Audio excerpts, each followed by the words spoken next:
Ave Maria, 21 décembre, nous célébrons la fête de saint Thomas, apôtre et martyr, 1er siècle, patron des ouvriers de bâtiment, des architectes, des maçons et des tailleurs de pierre. Galiléen de naissance, saint Thomas était pêcheur de profession. Il est aussi appelé Didyme. Ces deux noms, d'après Godescar, l'un hébreu, l'autre grec, ont la même signification et veulent dire jumeaux. L'Évangile parle de lui en particulier dans 4 circonstances différentes.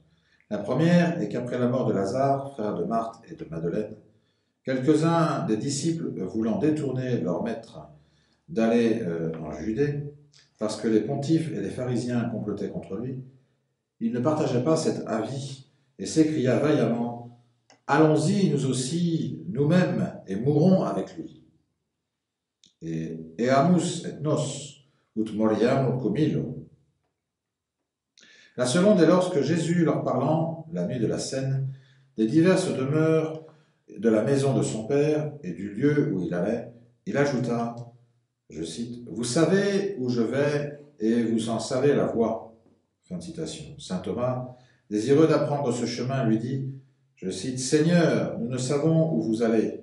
Comment est-il possible que nous sachions le chemin ?» Fin de citation. Ce fut alors que notre Seigneur fit cette réponse merveilleuse, je cite, « Je suis la voie, la vérité et la vie. Personne ne vient à mon Père que par moi. Si vous me connaissiez, vous connaîtriez aussi mon Père, et vous le connaîtrez bientôt, et même vous l'avez déjà vu. » Fin de citation. La troisième circonstance, et la plus célèbre, eut lieu après la résurrection du Sauveur. Saint Thomas était absent quand Jésus-Christ leur apparut dans le cénacle, les portes étant fermées.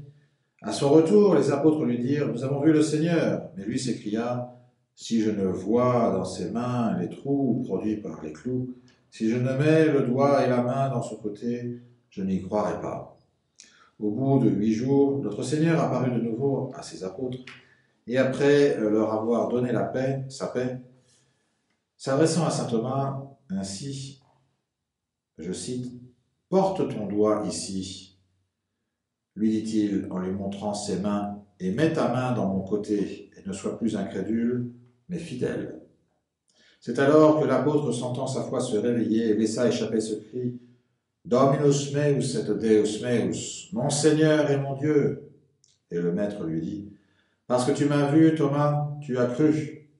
Bienheureux ceux qui n'ont point vu et qui ont cru. » Saint Thomas est encore cité une 4e fois lorsqu'il eut le bonheur d'être témoin d'une apparition de notre Seigneur en compagnie de Saint Pierre, Saint Jacques, Saint Jean, Nathanaël et 2 autres disciples.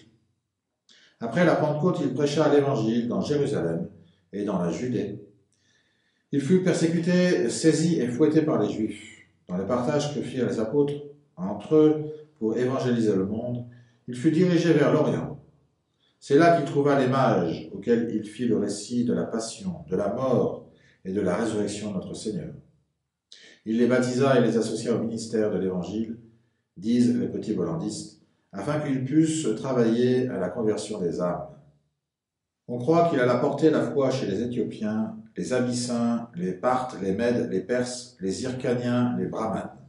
Dans l'île de Ceylan et jusque dans la Chine, il passa la plus grande partie de sa prédication dans les Indes orientales et aboutit en dernier lieu au royaume de Narsing et en la ville de Melyapur. Comme il avait entrepris d'y bâtir une église en l'honneur du vrai Dieu, Sagam, roi du pays, et les prêtres des idoles firent la plus vive opposition à ce projet. Sur ces entrefaites, la mer, quoique éloignée de 10 lieues de la ville, jeta sur le rivage une poutre énorme que le roi aurait voulu employer à une maison qu'il faisait bâtir. Mais elle ne put être mise en mouvement par de nombreux ouvriers auxquels avaient été adjoints des éléphants et des machines. Saint Thomas s'offrit alors pour la traîner seule jusqu'à la ville, si on voulait la lui donner pour bâtir son église. Le roi, persuadé qu'il n'en viendrait jamais à bout, la lui accorda immédiatement. Le saint apôtre, ayant attaché sa ceinture à un nœud de la poutre, l'emmena et, à la stupéfaction de tous, avec la plus grande facilité jusqu'au rempart de la ville. À la vue de ce miracle, Sagam se convertit et entraîna avec lui les princes ses voisins. Thomas bâtit son église et l'éleva avec la plus grande magnificence. C'est à cette érection qu'il faut attribuer l'origine du patronage des ouvriers du bâtiment, des maçons, des tailleurs de pierre et des architectes.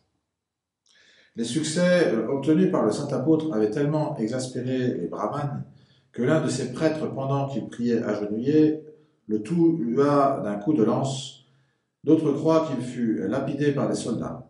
Les attributs de saint Thomas sont la lance, instrument de son martyre, et l'équerre, comme patron des architectes. Parfois, il porte une grosse pierre, comme ayant été lapidé avant d'être percé de la lance. D'après les annales archéologiques, chapitre 10, 5, il tient le verset du credo Inde venturosa judicare vivos et mortuos qui lui est attribué.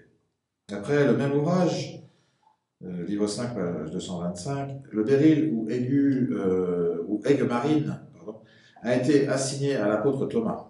Cette pierre, couleur de l'eau, frappée des rayons du soleil, représente en effet la sainte doctrine, la science, la force, le saint héroïsme, la longanimité, mais comme elle brille seulement à cause de l'éclat qu'elle tire des feux du soleil, elle caractérise les vicissitudes de la foi que l'apôtre avait subies.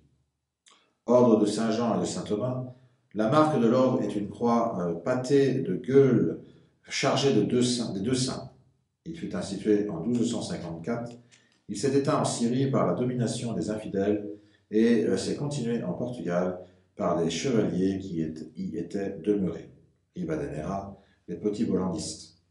Dictons et proverbes sur saint Thomas. Dans l'île anglo-normande de Guernesey, on cite cette recette mise en œuvre pour savoir quel est celui qu'on épousera. Enfoncer 18 épingles neuves dans une pomme, 9 autres autour de l'œil, 9 autour de la tige. Roulez votre jarretière gauche autour de la pomme et placez-la sous votre oreiller. Entrez dans votre lit, le dos tourné, en disant « Le jour de saint Thomas, le plus court, le plus bas, je prie Dieu journellement qu'il me fasse voir en dormant et le pays et la contrée où il fera sa demeurée. Tel qu'il sera, je l'aimerai, ainsi soit-il. » Revue britannique, 2e volume, 7e scène. Saint Thomas, cuis ton pain, lave tes draps, tu n'auras pas sitôt fait ça que le jour de Noël reviendra. Formulette picarde, Romagna, avril 1879, page 257. Thomas, Thomas, cuis ton pain, bu tes draps, tu n'auras point sitôt bué que Noé saro arrivé. Abbé Corblay, hagiographe du diocèse d'Amiens, volume 4, page 622. À la Saint-Thomas, les jours sont au plus bas. À la Saint-Thomas, les jours croissent du saut d'un cheval. À la Saint-Thomas, les jours s'agrandissent d'un pas. Vous êtes confrères de Saint-Thomas et ne voulez croire les choses si vous ne les voyez. Tournons.